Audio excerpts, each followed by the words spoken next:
They often tell me how grateful they are that I'm part of their lives, that I keep Sarah's memory alive as much as they do. It's a mutual support system that works because there's an unspoken understanding of the loss we all share.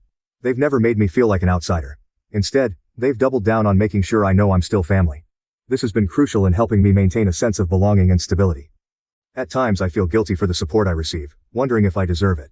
But Sarah's family has never wavered in their kindness.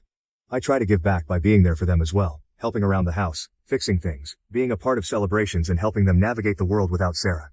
Navigating these relationships has been one of the few things that has helped make my world feel slightly normal again. I am incredibly grateful for Emily and for Sarah's parents. Their continued presence and support have been some of the most stabilizing elements during the worst times of my life. We've grown together in our grief, finding new ways to connect and support each other, and I don't know where I'd be without them. It was a regular Friday night and Emily had invited me over, as she often did, for some pizza and a couple of beers. It was supposed to be a relaxed evening, just another one of our regular hangouts. We settled in, with the TV playing in the background, talking about our week at work, venting frustrations and sharing small victories. These evenings had become a cornerstone of my new normal, and I valued them more than I could express. As the night progressed, we ended up talking about Sarah, as we often did. But that night, the conversation took a deeper, more emotional turn.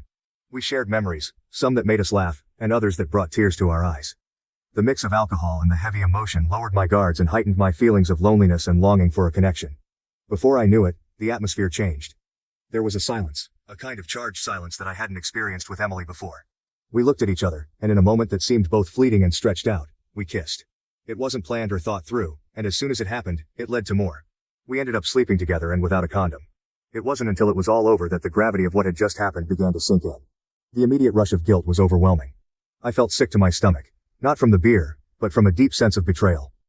What had I done? I had just betrayed Sarah's memory, the love of my life, with her own sister. The guilt washed over me in waves, each one stronger than the last. How could I face her family after this? How could I look Emily in the eyes knowing what we had done? I felt disgusted, completely disgusted with myself. The self-loathing was immense. I couldn't believe I had allowed myself to be in that situation, to cross a line I never even imagined approaching.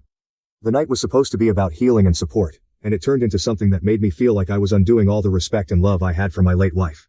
The confusion was just as bad as the guilt. Part of me wondered if this meant something more, if there was something with Emily beyond shared grief and friendship. But these thoughts only deepened the guilt, making me feel even worse. I was supposed to be the one who held it all together, who respected the boundaries of our relationship.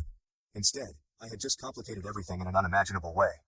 After Emily fell asleep, I lay awake most of the night, staring at the ceiling, trying to piece together how everything had gone so wrong.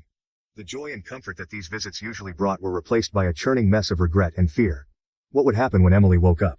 What would this mean for our relationship, for my relationship with her family?